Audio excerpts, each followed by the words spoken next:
വാർത്തകളിലേക്ക് വരുമ്പോൾ global smooth ഫ്ലോട്ടിലേക്ക് ഗസയുടെ തീരം തൊടാൻ കഴിയുമോ എന്നതായിരുന്നു ലോകം ഉറ്റുനോക്കിയ ഏറ്റവും പ്രധാനപ്പെട്ട സംഗതി. അപ്പോൾ എന്താണ് അവിടെ സംഭവിച്ചത്, ഇപ്പോഴെന്താണ് നിലവിലെ അവസ്ഥ എന്നൊക്കെ നോക്കണം. അങ്ങനെ ഗസ തീരം ലക്ഷ്യമിട്ടെത്തിയ ഗ്ലോബൽ സ്മൂത്ത് ഫ്ലോട്ടിലെ തടഞ്ഞിരിക്കുകയാണ് ഇസ്രായേൽ. 6 ബോട്ടുകൾ ഇസ്രായേൽ കസ്റ്റഡിയിലെടുത്തിരിക്കുന്നു. ഗ്രറ്റ തുംബർഗ് അടക്കമുള്ള സംഘാടകർ നിലവിൽ ഇസ്രായേലിന്റെ കസ്റ്റഡിയിലാണ്. ഇസ്രായേൽ നടപടിക്കെതിരെ ലോകവ്യാപക പ്രതിഷേധമാണ് ഉയരുന്നത്. ഗസ സിറ്റിയിൽ നിന്ന് ഒഴിഞ്ഞു പോകാൻ ഫലസ്തീനികൾക്ക് അതിനിടെ ഇസ്രായേൽ അന്ത്യശാസനം നൽകിയിരിക്കുന്നു. ഗസയിൽ ഇസ്രായേൽ ആക്രമണത്തിൽ ഇന്നലെ മാത്രം കൊല്ലപ്പെട്ടത് 70 പേർ. കൂടുതൽ വിവരങ്ങൾ നമുക്കിതുമായി ബന്ധപ്പെട്ട് നോക്കേണ്ടതുണ്ട്. ഇന്റർനാഷണൽ ഡെസ്കിൽ നിന്ന് റിസ്വാൻ ഹുസൈനും ഒപ്പം BK സുഹൈലും ചേരും.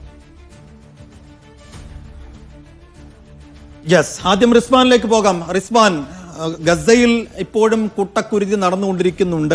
ഒപ്പം ഈ ഗസയിൽ നിന്ന് ഒഴിഞ്ഞു പോകാനുള്ള അന്ത്യശാസനം അവിടെ സൈന്യം നൽകിയിട്ടുണ്ട്. അതിൻ്റെയൊക്കെ മുമ്പ് നമുക്ക് സംസാരിക്കേണ്ടത് ഗ്ലോബൽ സ്മൂത്ത് ഫ്ലോട്ടിലെ കുറിച്ചാണ്. അത് ഗസയുടെ തീരം തൊടുമെന്ന് ലോകത്തിന് ഒട്ടുമേ പ്രതീക്ഷ ഉണ്ടായിരുന്നില്ല, കാരണം മുൻ അനുഭവങ്ങൾ അതാണ്. പക്ഷെ എങ്കിൽ കൂടിയും ഇത് കുറെ അധികം കപ്പലുകളുള്ള ഒരു സംഘമാണ്. അതുകൊണ്ട് എല്ലാ കപ്പലുകളെയും ഒരുമിച്ച് ഇന്റർസെപ്റ്റ് ചെയ്യാൻ കഴിയുമോ, അതിനെ തടയാൻ കഴിയുമോ എന്ന ചിന്തയുണ്ടായിരുന്നു. ഇതിൽ എത്ര കപ്പലുകളാണ് ഇപ്പോൾ റിസ്വാൻ തടഞ്ഞിരിക്കുന്നത്? ബാക്കി കപ്പലുകൾ ഇപ്പോഴും ഗസ ലക്ഷ്യമാക്കി നീങ്ങുകയാണോ? സൈഫുദ്ദീൻ ജിൽസി, ഇന്നലെയാണ് ഗസ തീരത്തേക്ക് ഗ്ലോബൽ സുമുദ് ഫ്ലോട്ടില അഥവാ GSF എന്ന് പറയുന്ന ചെറു കപ്പലുകളുടെ സംഘം. സുമുദ് ഫ്ലോട്ടില എന്നതിന് അർത്ഥം തന്നെ, സുമുദ് എന്ന വാക്കിനർത്ഥം ചെറുത്തുനിൽപ്പ് എന്നതാണ്. ഫ്ലോട്ടില എന്നുള്ളത് ചെറു കപ്പലുകളുടെ ഒരു കൂട്ടം എന്നുള്ളതാണ്. അങ്ങനെ ഗ്ലോബൽ സുമുദ് ഫ്ലോട്ടില, ആഗോള സുമുദ് ഫ്ലോട്ടില എന്നറിയപ്പെടുന്ന ഈ ചെറുകൂട്ടം കഴിഞ്ഞ 1 മാസത്തോളമായി സ്പെയിനിലെ ബാഴ്സലോണയിൽ നിന്നാണ് അവർ യാത്ര തുടങ്ങിയത്. അവിടെ നിന്ന് ഇന്നലെ രാത്രിയാണ് ഗസ തീരത്തേക്ക് അവർ അടുക്കുന്നത്. ഇത് തടയുമെന്ന് മുൻപ് തന്നെ ഇസ്രായേൽ പ്രഖ്യാപിച്ചതുമാണ്.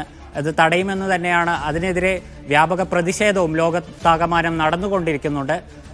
ഇന്നലെ 6 ബോട്ടുകളാണ് നിലവിൽ ഇസ്രായേൽ കസ്റ്റഡിയിൽ എടുത്തിട്ടുള്ളത്. 44 ബോട്ടുകളാണ് ഗസയിലേക്ക് വന്നുകൊണ്ടിരുന്നത്. അതിൽ 6 ബോട്ടുകൾ, അതായത് അൽമ, സൈറസ്, സ്പെക്ട്ര, ഹോഗ, അഡാറ, ഡയർ യാസിൻ എന്നുള്ള 6 ബോട്ടുകളാണ് നിലവിൽ കസ്റ്റഡിയിലെടുത്തത് ഇസ്രായേൽ സേന. അതിൽ ഗ്രറ്റ തുൻബർഗ് അടക്കമുള്ള പാരിസ്ഥിതിക പ്രവർത്തകർ, ചരിത്രകാരന്മാർ, അതുപോലെ തന്നെ ഗവേഷക വിദ്യാർത്ഥികൾ അടക്കമുള്ള സംഘാടകരാണ് അതിൽ നിലവിൽ കസ്റ്റഡിയിലുള്ളത്. അവരെ സേന പിന്നീട് വിട്ടയക്കുമെന്നും അറിയിച്ചിട്ടുണ്ട്. ഇതിനെതിരെ വ്യാപകമായ പ്രതിഷേധമാണ് ലോകത്താകമാനം നടന്നുകൊണ്ടിരിക്കുന്നത്. ബാക്കിയുള്ള 36 ബോട്ടുകളും ഇസ്രായേൽ സേന പിടിച്ചടക്കുമെന്ന് തന്നെ അവർ അറിയിച്ചിട്ടുമുണ്ട്. ഇതിൽ 30 ഇപ്പോൾ ലേറ്റസ്റ്റ് ആയിട്ട് വരുന്ന വിവരം അനുസരിച്ച് 30 കപ്പലുകൾ മറ്റൊരു വഴിയിലൂടെ ഗസയിലേക്ക് കടക്കാനുള്ള ശ്രമം നടത്തിക്കൊണ്ടിരിക്കുന്നു എന്നുള്ളതാണ്. ഇസ്രായേൽ സേനയുടെ കണ്ണ് വെട്ടിച്ചുകൊണ്ട് ഗസയിലേക്ക് കടക്കാനുള്ള നീക്കം ഈ 30 കപ്പലുകൾ നടത്തുന്നുണ്ട് എന്നുള്ളതാണ്. സുമുദ് ഫ്ലോട്ടിലയുടെ ഒഫീഷ്യൽ സോഷ്യൽ മീഡിയ അക്കൗണ്ടുകൾ വഴി അവർ ഷെയർ ചെയ്ത അപ്ഡേറ്റ് അനുസരിച്ച് 30 കപ്പലുകൾ മറ്റൊരു വഴിയിലൂടെ വഴിതിരിച്ചുവിട്ട് ഗസയിലേക്ക് കടക്കുന്നു എന്നുള്ളതാണ്. ഇതിൽ 20ഓളം പടക്കപ്പലുകൾ ഉപയോഗിച്ചാണ് ഇസ്രായേൽ സേന ഇന്നലെ ഈ കപ്പലുകൾ തടഞ്ഞത്.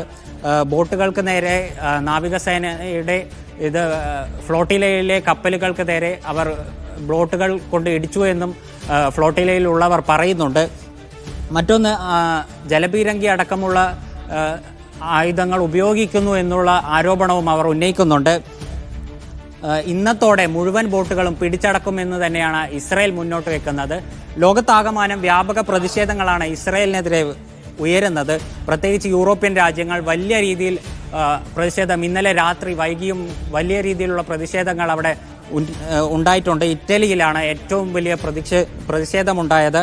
ഫലസ്തീനെ അംഗീകരിക്കണമെന്നാവശ്യപ്പെട്ടുകൊണ്ട് വലിയ ജനറാലി ഇറ്റലിയിലുണ്ടായിരുന്നു. മാത്രമല്ല, ഇറ്റലി സർക്കാരിനെതിരെ വലിയ രീതിയിലുള്ള പ്രതിഷേധമുണ്ടായിരുന്നു. കാരണം ഫ്ലോട്ടിലേക്ക് ആവശ്യമായ ഒരു സെക്യൂരിറ്റി നൽകിയില്ലെന്ന് ആവശ്യമുന്നയിച്ചുകൊണ്ട് ഇറ്റലിയിലെ സർക്കാരിനെതിരെ വലിയ രീതിയിലുള്ള പ്രതിഷേധമുണ്ടായിരുന്നു.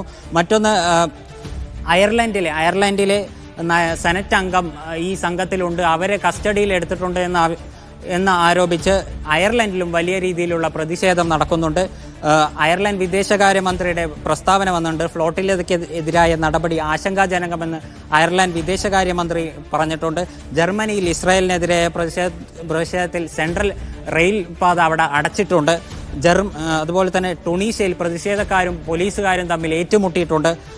ഫ്ലോട്ടിലേക്ക് പിന്തുണയുമായി തുർക്കി അതുപോലെ തന്നെ കൊളംബിയ തുടങ്ങിയ രാജ്യങ്ങളും രംഗത്തെത്തിയിട്ടുണ്ട്. കൊളംബിയൻ പ്രസിഡന്റ് നമുക്കറിയാം കഴിഞ്ഞ ആഴ്ച UN അസംബ്ലിയിൽ നെതന്യാഹുവിനെതിരെ തുറന്നടിച്ച ഒരു പ്രസ്താവന നമ്മൾ കണ്ടതായിരുന്നു.